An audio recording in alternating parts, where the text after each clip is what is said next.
Subnautica, a game known for its gorgeous graphics and also terror. But despite the psychological horror aspects, I still find myself falling in love with this game over and over again. Why? I don't know, ask my therapist. No, but really, today we're going to be going over why this game has a special place in my heart and why you need to ask my therapist in the first place. My name is B Upside Down, and today I'll be explaining to you why Subnautica is so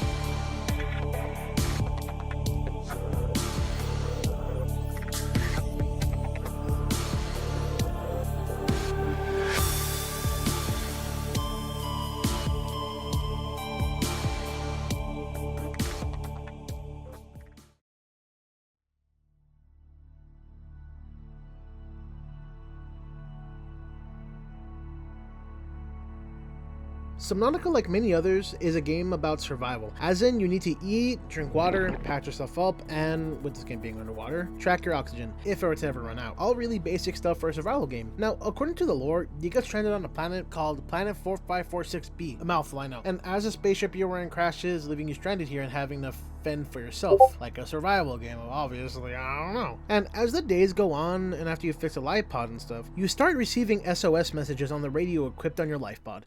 Pre-recorded distress call. I'm over here stroking my dick. I got lotion on my dick right now. I'm just stroking my shit.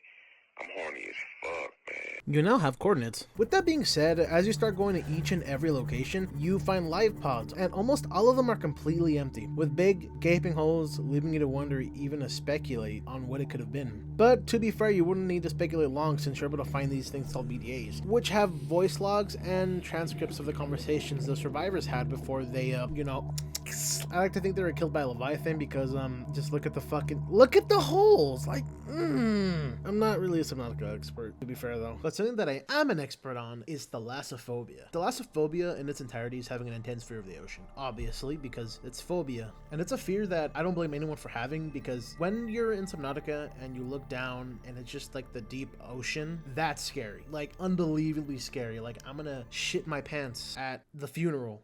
What the fuck? But it's a feeling of which I just described, obviously, that Subnautica does really, really well. A feeling that I downright hate it sometimes, because everything is done so well, because I can find myself so immersed into the game, like, collecting resources, getting stuff for my shitty base, and then boom, I get jump scared by a fucking crabfish or something because I was in the mushroom biome for too long. You feel me? And yeah, it's really scary. I'm gonna be honest, it's fucking scary. They just do it really well, all right? They just do it really well. And one of my favorite biomes, and as an honorable mention, I want to put up the kelp forest. It is my favorite fucking thing in the game. It is my favorite biome. I built my base in it above a cave. I got all my stuff, the kelp forest. Oh, it is sick. I'm gonna show you later, or maybe right now. Maybe this shit. Maybe I put gameplay. Also, don't forget about reef backs. They're pretty cool. They're pretty swag. That's right, everybody. We're going to be talking about the music of Subnautica and how it's so fucking swag. Let's go! Yes, the music of Subnautica is amazing. Let me just switch out this track real quick. I'm sorry for the transition. All right, there we go.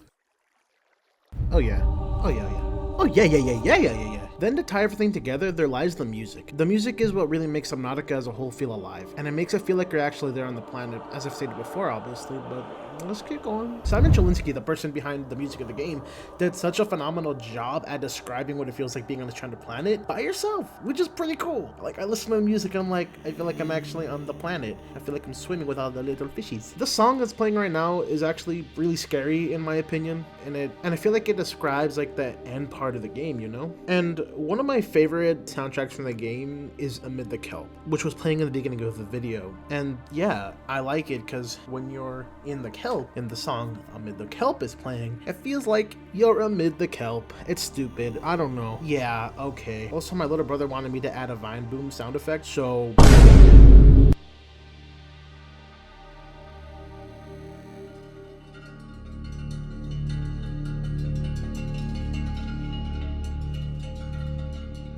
darkness, pain, suffering. I'm kidding. But is also something that this game does so well, and I know I already talked about looking down and not saying anything already just over a minute ago, but Subnautica has this way of making you feel scared in its environments. Take, for example, the lava zone. I actually went down there for the first time ever today, using my Cyclops for the video, and I was scared. And hearing the sea dragon Leviathan for the first time was also super cool, but it was downright terrifying. Because often you can find yourself being spooked by just the sounds of the creatures, rather than the actual creature itself. It sounds kind of dumb, but just the fact I can't see what I hear is chilling. Kind of when you're going to the Aurora for the first time, and all you can hear is the distant screams of the Reaper Leviathan, and it's like, okay. Kind of makes you appreciate the little things in the game when you aren't fearful of what's going out there. That's kind of cringe. Why the fuck? Something else about this game that I absolutely love is it's not like other horror games like it. But what do I mean by this? Not like other horror games. When you're playing games like Five Nights at Freddy's or Resident Evil 4, these games rely on jump scares to scare you, or moments in the game that ease up into a jump scare, you know?